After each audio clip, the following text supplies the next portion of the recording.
Okay, welcome to day 2 of Unit 10, and we're going to continue our work on completing the square. Today, the only difference is that the leading coefficient, the a value, will not be 1. So that means the a value will be something different than 1.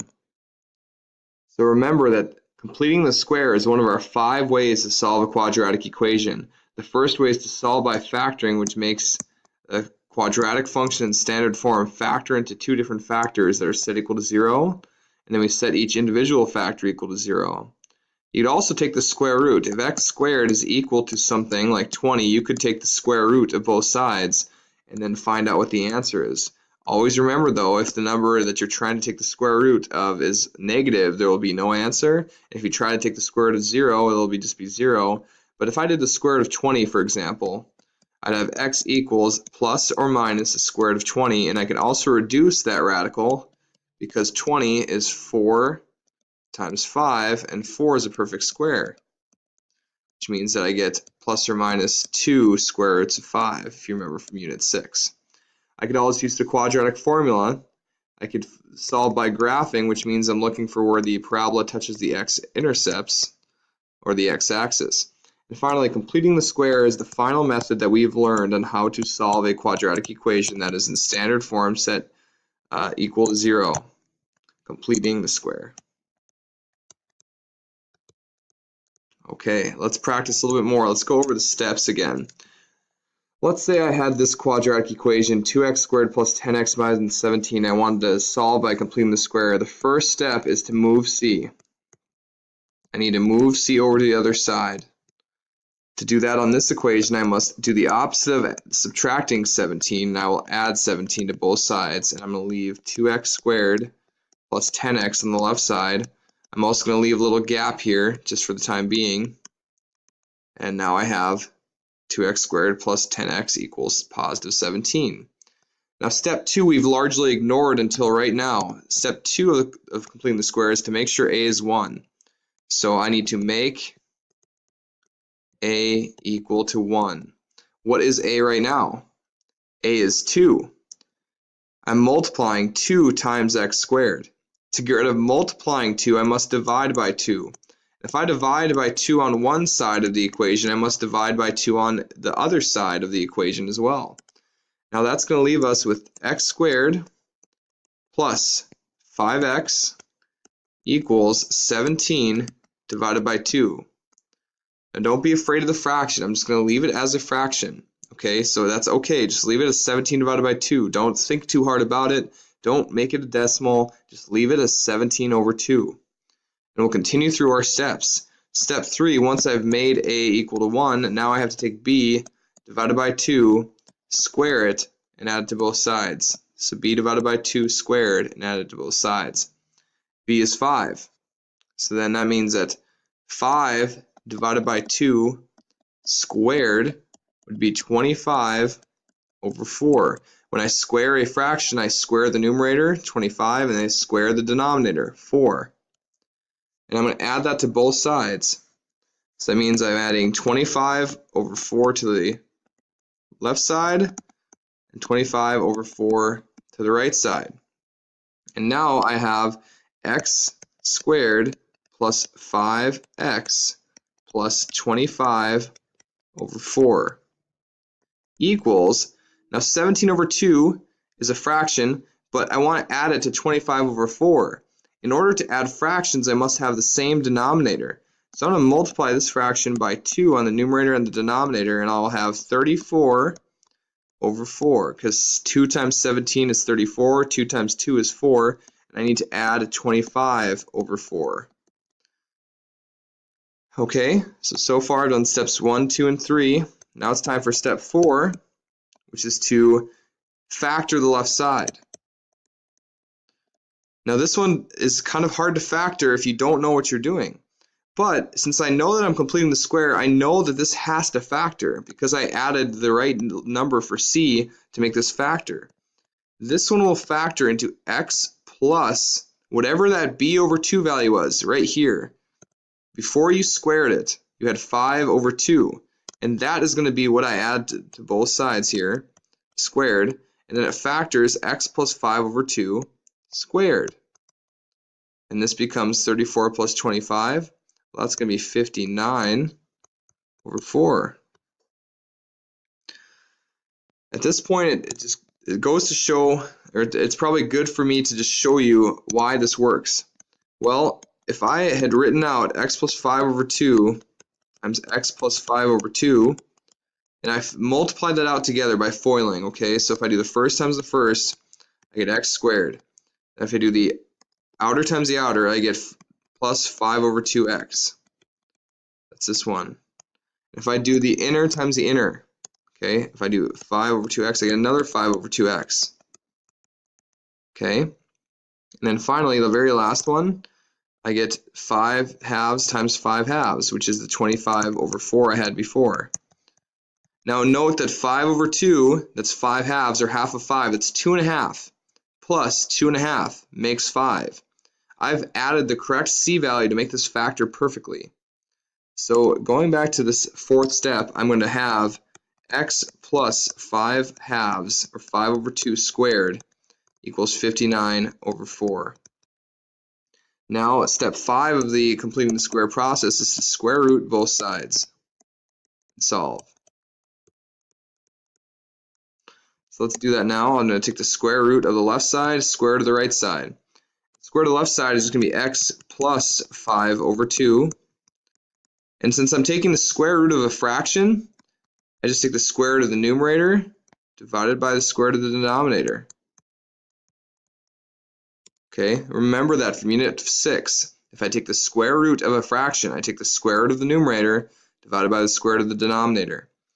So that means I have x plus 5 over 2 equals plus or minus the square root of 59. And what is the square root of 4? Square root of 4 is 2. So then to finish the problem, I have x equals, and I'm going to subtract 5 halves from each side. I'm going to subtract 5 over 2 from both sides. I know that you're going to want to use fractions here, but I have to tell you, don't use, I'm sorry, I know you're going to want to use decimals here, but I have to tell you, don't use decimals. So 5 over 2 plus the square root of 59 over 2, or negative 5 over 2 minus the square root of 59 over 2. So now I can use a calculator to approximate that. So let me grab my calculator quick here. I think I have it on the menu. So at the very end, I'm going to use a calculator to help myself out. So I'm going to have 5 divided by 2. It's 2.5. I want to make that negative. And I want to add, let's see, I just want to make sure where I'm at here. Negative 5 over 2 plus the square root of 59 over 2. So plus, I'm going to use a parentheses, the square root of 59 divided by 2. Okay, hit equals. My answer is 1.34. So it's either 1.34 or, let's do that again, 2.5, make it negative, minus square root of 59 divided by 2, in the parentheses, negative 6.34. And those are my two answers for x. X equals or x equals. I hope that makes sense. Let's do another example a little bit faster this time. So again, first, move C over. I'm going to move C over first. Let's do this in a different color just to keep it separate. Let's do purple. So move C first. Subtract 2. Subtract 2. 2x squared minus 8x equals negative 2. Then I need to make sure a is 1. To make sure a is 1, I check what it is. It's 2 times x squared divided by whatever a is. So now I have x squared minus 4x equals negative 1. Now step 3 tells me that I need to take b over 2 and square it and add it to both sides. So b over 2 would be negative 2 squared, and I'm going to add that to both sides. So again, I took negative 4 divided by 2, and I squared it to both sides. So I'm going to add in that positive 4, add in positive 4 to both sides, plus 4, plus 4. And so now I have x squared minus 4x plus 4 equals 3. Now step 4 is to factor the left side into something squared, and it does work out really nicely because you took that b over 2. Remember what I said on the last example? Whatever this b value divided by 2 is what goes down here in the parentheses of x. Alright, let's continue. Now I need to take the square root and solve. Square root of both sides. So now I have x minus 2 equals plus or minus the square root of 3. Don't forget the plus and minus. I'm going to add 2 to both sides to solve for x. Now I have x is either 2 plus the square root of 3 or x equals 2 minus the square root of 3.